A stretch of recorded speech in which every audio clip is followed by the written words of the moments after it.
Allora, ragazzi, mi sentite, sì? E vi chiedo, dobbiamo portare adesso gli economisti Now we have to take the 5 economists back to the hotel because tonight there is going to be a boxing match. So it's truly important, let me repeat it, that tonight you get provided with the instruments you need to be able to reply to all those arrogant people who over the next few months, weeks or whatever will tell you are ignorant, what do you think you can do, who do you think you are. But now I would like to ask you to bear with us for another 15 minutes. We really cannot go beyond 15 minutes, but Nino Galloni is here with us, and he was truly an insider in the history of Italian debt. He was Director General at the Ministry of Treasury at the times of Andreatta, and he saw what Andreatta did to the Italian debt, and he's going to tell us in 15 minutes. Nino Galloni.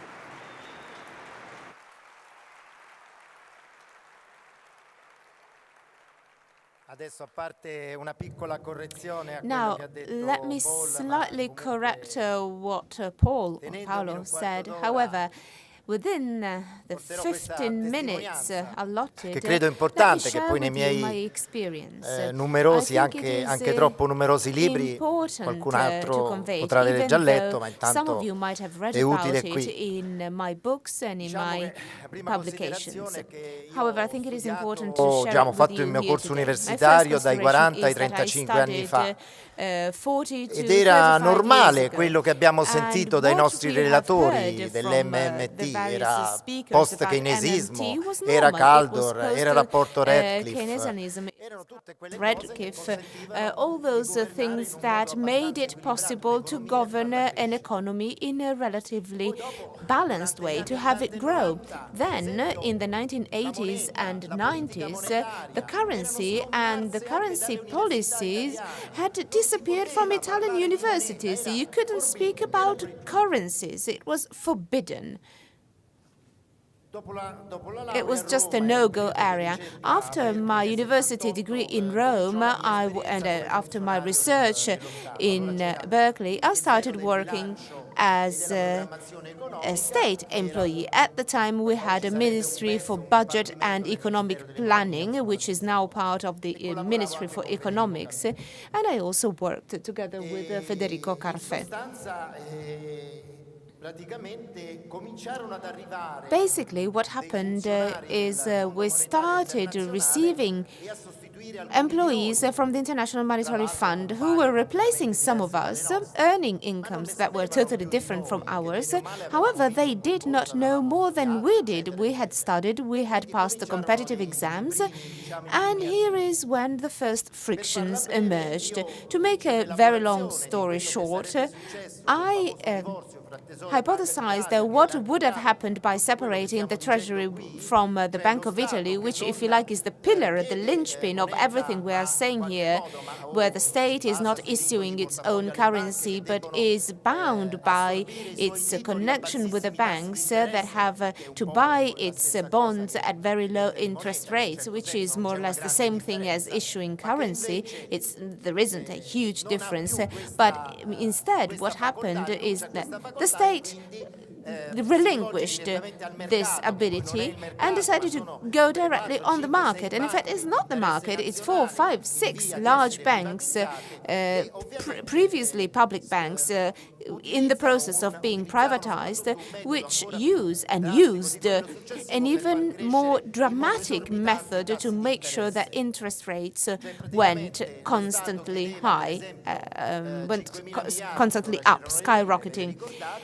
When we were thinking in liras, if the state asked for 5 billion liras, they would buy 4.5 at the going daily rate, and to sell the last 500 million, they pushed the interest rates up. I made my calculations and came to my conclusions, which were the object of a report I submitted to the minister. Basically, I wrote that with that system, in 6 to 7 years, public debt would have doubled and exceeded the GDP. And second, that we would have deprived an entire entire generation of young people with youth unemployment reaching 50% over the same lapse of time, because the high interest rates would have shortened the time span of corporate investment, leading corporations not to hire employees, etc. They told me I was mad because public debt could never exceed GDP, otherwise the system would fail. And I told them that if debt was a stock and the GDP was a flow, that was not a consideration that stood. And then they told me that it was impossible for youth unemployment to skyrocket that much. Indeed, that some flexibility measures would have been adopted to allow young people to find an employment. The disagreement increased and increased, and I had to leave the public administration. I decided to leave. I went back to the United States in Houston, and then I traveled in Italy as well. I worked in Italy. And once when I was here, I was attending some workshops and meetings organized by Mr. Donat Catten, who published my papers in his publication, my papers on monetary issues.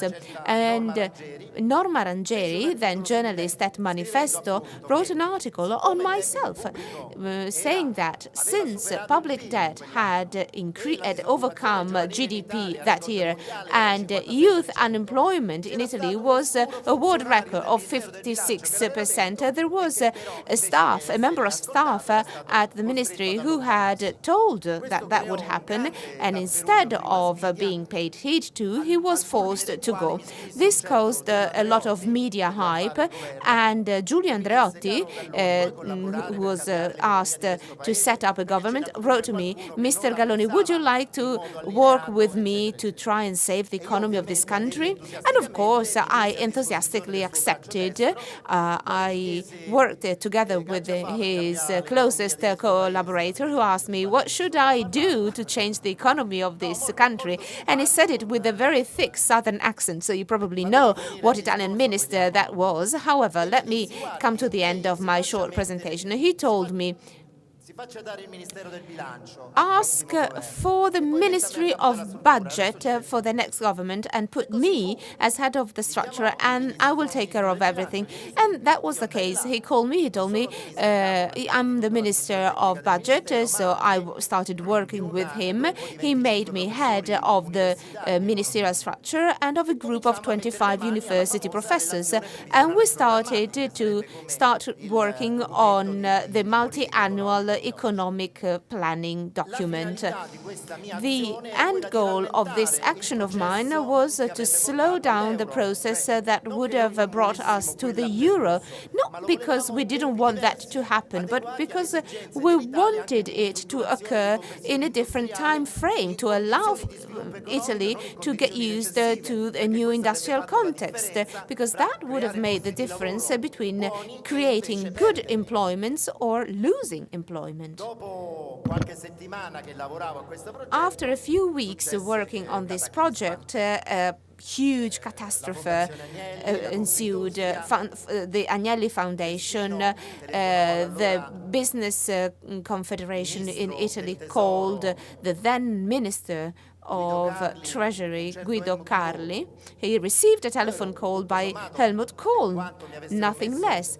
I was chairing the structure, but I felt like I was a small person, a scholar, of course, someone who had things to say, but basically an employee. And the fact that Helmut Kohl made a telephone call to talk about me, as Cyrino Pomicino confirmed to me, led me to realize that it was too late for this attempt. And I wrote on a small piece of paper, because he told me not to talk because there were bugs in the room, and I wrote to him, did you receive a telephone call because this, and it is not possible to do that? And he nodded and immediately broke the paper and threw it away. So Carlo Donat Catten then called me to act as Director General at the Ministry of Labour, and there I started another experience I will have to briefly mention because it is related to today's topics. Before doing that, however, however, let me highlight a couple of elements which are a bit more than anecdotal. I had been entrusted by part of the Christian Democratic Party and to take contacts with parts of the Communist Party to see whether it was possible to pursue an economic and monetary policy different from the one accepted by the establishment within the Christian Democrats, the political left, whereas the social left of Donat Katten was against this separation between the Treasury and the ministry, etc. So we held workshops.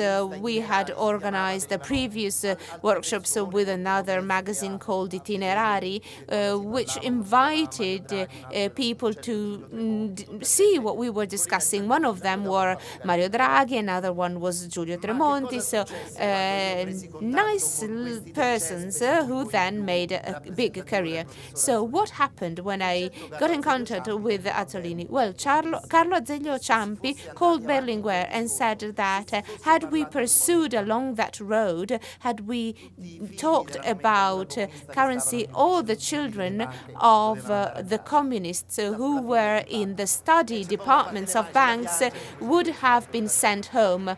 I don't think this calls for a round of applause. It really makes me cry. And there is another thing that I would like to point out. Yeah, very shortly, I'm almost done. When I arrived at the Ministry for Budget, I also studied the Italian society, and in one of my papers, I detected the role of the invalidity pensions that were sort of handouts, free for all. And I reported that. I was called by someone at a very high level telling me, don't overdo it. We have to fight against terrorism. If we don't break the cartel of unemployment in southern Italy, there is a possible alliance between the Red Brigades in the north and the unemployed in the south. And I said, okay, that seems a rightful argument. 3 years after, the Treasury and the Bank of Italy were separated. The public bonds were offered directly on the market to finance public expenditure for the unemployed, for the invalidity pensions financed as if they were good investments with 20% interest rate. This is what pumped our public debt up. On the one hand, our politicians told us we had to separate the power of politicians from public investments, in fact, to weaken the country, and then they wanted to finance that sort of welfare at very high interest rates, creating the public debt bubble, and that is where it all originated.